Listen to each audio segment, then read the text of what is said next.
ഹൈറേഞ്ചിന്റെ തണുപ്പിൽ മാത്രമല്ല ലോ റേഞ്ചിലും പൂക്കൃഷി വിജയകരമായി നടത്താൻ സാധിക്കുമെന്ന് തെളിയിച്ചിരിക്കുകയാണ് ഇടുക്കി ഉടുമ്പന്നൂർ പഞ്ചായത്തിലെ മലയിഞ്ചി സ്വദേശി ബിനീഷ്.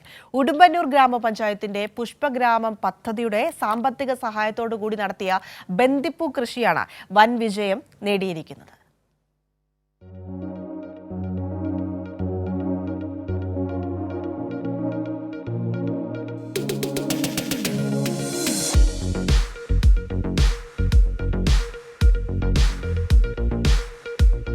ഉടുമ്പന്നൂർ ഗ്രാമപഞ്ചായത്ത് ആവിഷ്കരിച്ച പുഷ്പഗ്രാമം പദ്ധതിയിലൂടെ പൂക്കൃഷി ചെയ്യാൻ താൽപ്പര്യമുള്ള കർഷകർക്ക് 4 രൂപ വിലയുള്ള ഹൈബ്രിഡ് ചെടികൾ 3 രൂപ സബ്സിഡിയോടുകൂടി 1 രൂപ നിരക്കിലാണ് നൽകിയത്.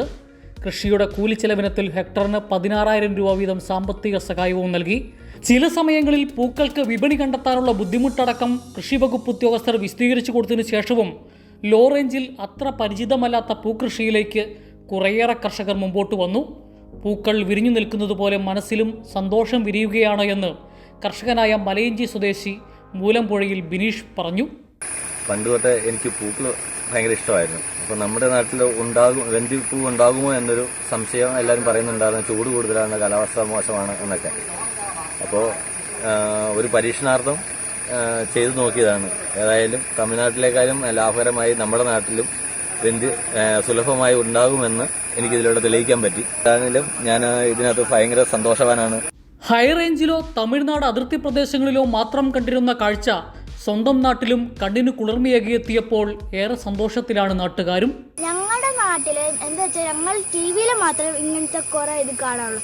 പക്ഷെ ഞങ്ങളുടെ നാട്ടിൽ ഇത് നല്ലതുപോലെ ഇപ്പം കാണാൻ പറ്റി. ഇത് നട്ടത് നമ്മുടെ ബിനീഷേട്ടനാണ്. ഈ ബിനീഷേട്ടനോട് വളരെ നന്ദി. പൂക്കൃഷിയുടെ വിളവെടുപ്പ് ഉദ്ഘാടനം ഗ്രാമപഞ്ചായത്ത് പ്രസിഡന്റ് M. ലതീഷ് നിർവഹിച്ചു.